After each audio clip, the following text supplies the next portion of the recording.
সময়টা আমি আপনি কিভাবে আল্লাহ তাআলা হুকুম রাসূলের তরিকা মারা চলতে পারি এই নিয়ত করতে হইব, নামাজ পড়তে হইব। এক তো নামাজ ছাইরা দিলে হাদিসের ভিতরে আছে ছাইরা দিলে আপনার ৮০ হোক বা জাহান্নামে যাবে। আর ৮০ উপর পরিমাণ কতটুকু জানেননি? ২৩০ কোটি ৪০ লক্ষ বছর জাহান্নাম ছাইরা দিলে।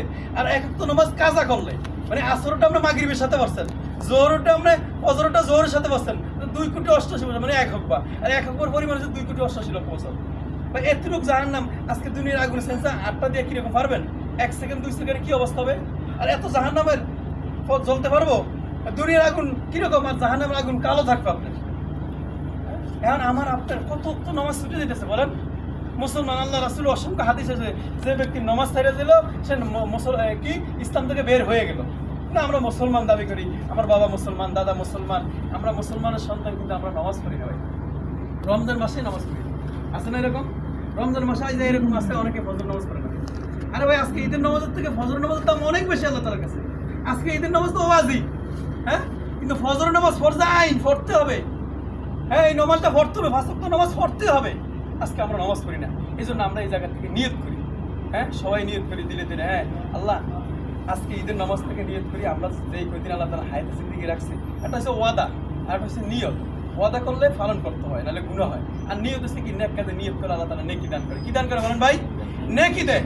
এই জন্য নিয়ত করা জানা যে বাকি জিন্দেগি যেমন আজকে জোহর হবে, আসর হবে, মাগরিব হবে, আমরা নামাজ পড়বো।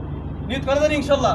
ইনশাআল্লাহ নামাজ পড় ভাই। নামাজ তো আমনারে, এটা আমনারে দিবেন। আপনি কবরে যাইলে কিছুই দেব না। হ্যাঁ আমি একটা কথা বলি, মানে এই কথাটা বলে আমি শেষ করে দিই। মানুষের হায়াতে জিন্দেগিতে বন্ধু ৩ প্রকার। আপনার কয় প্রকার বলেন ভাই? ৩ প্রকার বন্ধু। ১ নম্বর বন্ধু যখন তার রূহ বের হয়ে যায়, বন্ধু তাকে ছাইড়া দেয়, এখন তুই আমার থেকে সর। চাইেন আপনি মানুষ যখন মারা যায় তার শরীরের ভিতরে দুনিয়ার যখন কিছু আংটি, ঘড়ি, এরকম কোনো জিনিস থাকলে এটি খুলে নেয়নি ভাই।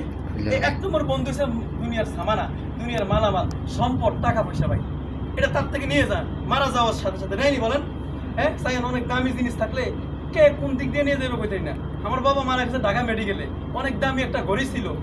এই ঘড়িটা যে কই গেছে কে জানি না, হঠাৎ করে পরে অনেকদিন পরে দিয়ে আমার বোনের হাতে ঘড়িটা, ওই ফাঁক দিয়ে আমার বোনের ঘড়িটা হাতে খুলে নিয়েছে। মানুষের থেকে আমার বোনে আরেক বোনে দিছে ঘড়িটা। এখন আমি বুঝার জন্য বলতেছি কথাটা। এই ঘড়িটা দুনিয়ার মাল ছিল না ভাই, দুনিয়ার সম্পদ ছিল না। এই খুলে নিয়ে গেছে ভাই একজনে, ওটা নিয়ে দেবে একজনে, খুললা ওটা একজনে নিয়ে দেবো। ওই ১ নম্বর বন্ধু কয় যখন তোর কাছ থেকে রুহুটা বের হয়ে গেছে তখন আমি তোকে ছেড়ে দিলাম। সম্পদ, টাকা পয়সা সব ওয়ারিসের হয়ে যাবে। কার হবে বলেন ভাই? ওয়ারিসের হবে নি, ওয়ারিসের হবে। যেগুলোর লাগে আমরা কষ্ট করতেছি আজকে সাগরের ভিতরে, কাদের জন্য কষ্ট করতেছি? হ্যাঁ কিন্তু আমি নামাজ পড়ি না। কাদের জন্য কষ্ট করি? আমি নামাজ ছাড়া আমি তাদের জন্য কামাই করতেছি। তারা আমাকে পরিচয় দিব, তারা আমাকে জিজ্ঞেস করবো, আমার সম্পদ তারা ভাগ করবো। সম্পদ হয়ে দেবো ওয়ারিসের, আমার না, আমার কোনো সম্পদ না মতো, এগুলো সব ওয়ারিসের না। এটা নিয়ে যাবে একজন।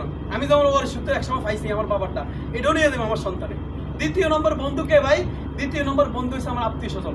কেউ মাইকিং করবো, কেউ কাপড় আনতে দেবে দোকানে নাকি, হ্যাঁ কেউ লোকের জানাইবো, বাঁশ কাটবে, কবর করবে, বিভিন্ন কাজে নিযুক্ত থাকবে আত্মীয় স্বজন যারা নাকি ভাই, এই ২য় নম্বর বন্ধু।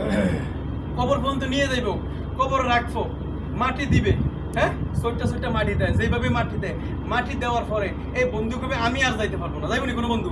সন্তান যায়নি ভাই বাবার সাথে, হ্যাঁ বাবা যায়নি সন্তানের সাথে, কেউ জানি এই বন্ধু আর যাইবো না আমার সাথে, হ্যাঁ আমাকে একা কবর রাখি আসবে ভাই। দোস্ত বুজুর্গ এই ২ বন্ধুর পরিচয় পাইছেন নি? এই ২ বন্ধু শেষ আমার কাছ থেকে বিদায়। হ্যাঁ কেউ 3 দিন বন্ধ কানবো, কেউ ৬ দিন, কেউ ১ মাস, কেউ ২ মাস, কেউ ১ বছর কানবো। কানার পরে বাবাকে ভুলিয়ে যাইবো নাকি, খবর থাকবো না, কবরের সাথে যাইবো না, যোগাযোগও করবো না ভাই। দোস্ত বুজুর্গ কথাটা বলছেন নি? তারপরে ৩ নম্বর বন্ধু কি করবে? হ্যাঁ ওই ৩ নম্বর বন্ধু বলবে গভীরে তো উঠছো তুমি, হ্যাঁ দুনিয়ার সমস্ত মানুষ ঘুমিয়ে গেছে, তুমি ২ রাকাত নামাজ পড়ছো, তুমি কোরআন তেলাওয়াত করছো, তুমি জিকির করছো। কবর যখন ফেরেশতা আসবে তাকে প্রশ্ন করবে, ওই ফেরেশতার জবাব ওই বন্ধু দিয়ে দিবে নিজে। সুবহানাল্লাহ বুঝলেন নি? বন্ধুকে ওই বন্ধু হচ্ছে তার নেক আমল। কি বলেন ভাই? নেক আমল। ওই বন্ধু বলবো কি, হ্যাঁ দুনিয়াতে তোর সাথে আমি ছিলাম, আমি তোর সাথে ছিলাম, বড়াইতে উঠছস, কথা ইবাদত করছস, দুনিয়া আমি তোকে ছাড়ি না, আজকে কবরের জিন্দেগিতে তোরে ছাড়বো না, আমি তোরে জান্নাত পর্যন্ত পৌঁছে দেব। এজন্য ভাই দোস্ত বুজুর্গ কোন নম্বর বন্ধু ফিরিয়ে বলেন ভাই? ৩ নম্বর না? এজন্য নেক আমল তৈরি করতে হবে। আমি আপনার প্রস্তুতি নিতে দেবো, মৃত্যুর জন্য সবসময় প্রস্তুত থাকতে দেবো, কবরে আমি আপনার যাইতে দেবো নাকি। আল্লাহ তাআলা আমাদের সবাইকে এই কথাগুলোর আমল করতে দিবেন। আমিন। আর কথা আছে কিছু নাই না?